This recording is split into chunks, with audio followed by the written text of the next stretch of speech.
I once heard a story about a man who was furious with a car dealer. He stormed into the dealership. His face was bright red with anger, and he says, "Where is that car salesman who sold me this car?" And he demanded to see the salesman. But the manager looked up from his desk and asked, "What's the issue?" "The issue? I'm going to find that liar and teach him a lesson. He sold me a sports car, promising me speed, power, and a smooth ride, but this car barely runs. The engine overheats after 10 minutes, the transmission slips, and on top of that, the gas mileage is terrible. I was tricked." The manager sighed. "I understand your frustration. The salesman isn't here right now, but I'll have him come speak with you when he returns." Later in that day, the salesman strolled in, whistling a tune, when the manager stopped him. "What have you done? That customer is furious. You sold him a wreck of a car." The salesman laughed. "I told him everything. I told him the car had character, that it wasn't about the horsepower, but about the experience of driving. I said that the occasional breakdown would add to the thrill of ownership, because every ride has an adventure." The manager shook his head. "Adventure? The man can barely make it going down the road without something going wrong." The salesman waved his hand dismissively. "He'll understand soon enough, but don't worry. I have a plan. Just give me those old racing gloves and the cracked leather jacket that we've had in storage for years, the ones we couldn't even give away." The manager narrowed his eyes. "What are you planning to do with those?" "I'm going to sell him the experience, and I'll tell him that a real driver doesn't just own a car, he embodies the spirit of the road.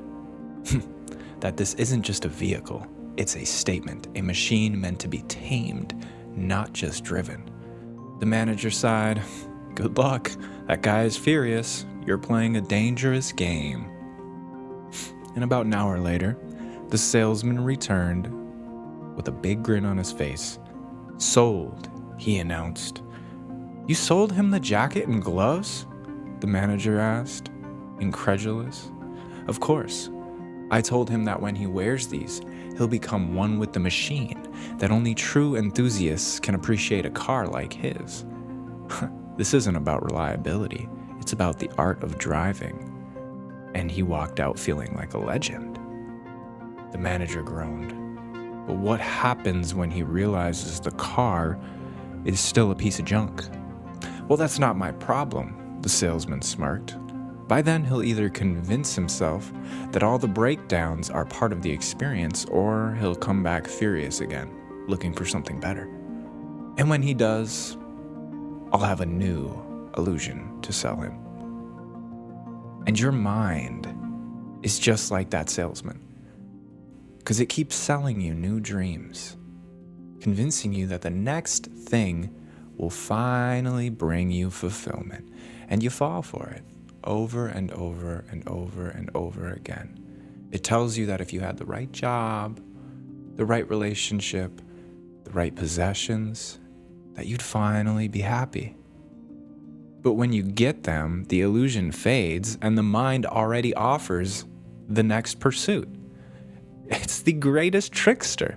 It's always convincing you to chase after something else, never allowing you to stop and simply be. And just like the man with the car, you keep buying into it, because the alternative, which is admitting that you've been chasing illusions all along, is a little too uncomfortable to accept. That's why you'll never reach your goals, but also why that's a good thing, because everywhere you look, people are moving. They're chasing something, a dream, a goal, a future that promises some sort of fulfillment. But how many times have we stopped and asked ourselves, or asked yourself, where am I really going? We're driven by a word that the Buddhists call tanha, or ambition and desire. It's a hope for the future. It's always a looking ahead, believing that something will finally complete us. But have you actually ever arrived? Look back at the past. Wasn't it always empty? Promising something more? Yet here you are, still searching and still chasing? After some time, you have to have this insight for yourself. You have to look at all of the things you told yourself would bring you happiness once you've accomplished. But yet, they didn't. Be honest with yourself. There's this illusion of movement. You move because you believe there's something to attain, something waiting for you just ahead. And not just in this life, it's constant. Lifetimes of people, one body to another, one dream to another, one goal to another. That's the wheel that keeps turning. The Eastern people call it sansar, the wheel of existence, because it spins endlessly. And the only reason you keep running is because of, I guess, some sort of hope. Hope that the next time will be different. The next goal will be different. The next achievement will finally bring peace. But the moment you reach it, where does that satisfaction go? It fades, and another goal simply arises. It never ends. It never stops. Until you do. In deep meditation, something happens. You stop. The movement slows. The urgency fades, and suddenly you realize there's nowhere to go, and there's absolutely nothing to attain. The race has always been pointless because you were already there. But also in that moment, a deep relaxation takes over because you are no longer a prisoner of ambition. You're no longer chasing these shadows.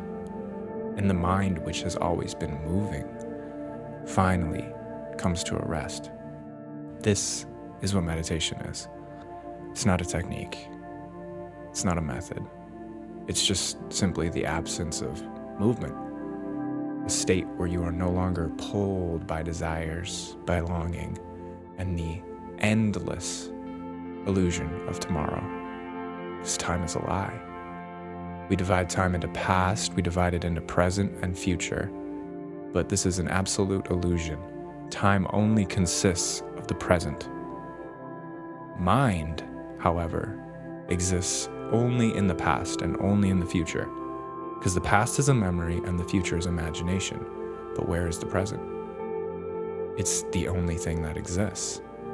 And yet, it's the one thing you keep avoiding. Meditation is nothing but the art of stepping out of time. The moment you stop chasing the future, boom, you enter reality. And for the first time, you are truly alive. But meditation is difficult for people, right? Well, yeah, because the mind can't exist in the present moment. The past gives it its identity. But the present, no. The present will kill your mind. And the mind resists this death. It will try to pull you back, dragging you into memory, seducing you into dreams. But once you see this trick, once you start noticing this trick, you become free.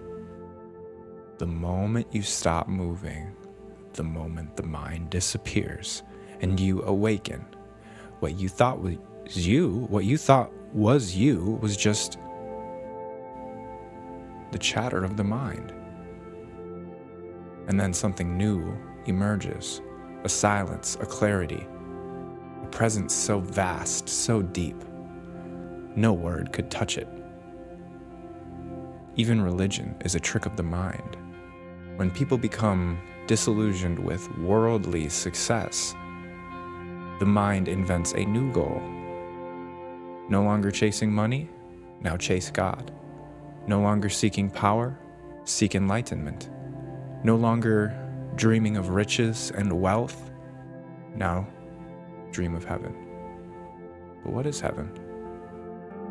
It's just another future, just another illusion keeping you from the present moment.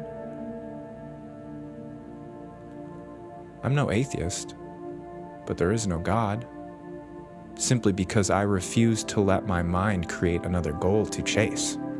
God, paradise, enlightenment, These are just names for a greed, the final tricks of the mind to keep you running. But if you stop, if you truly stop, everything changes.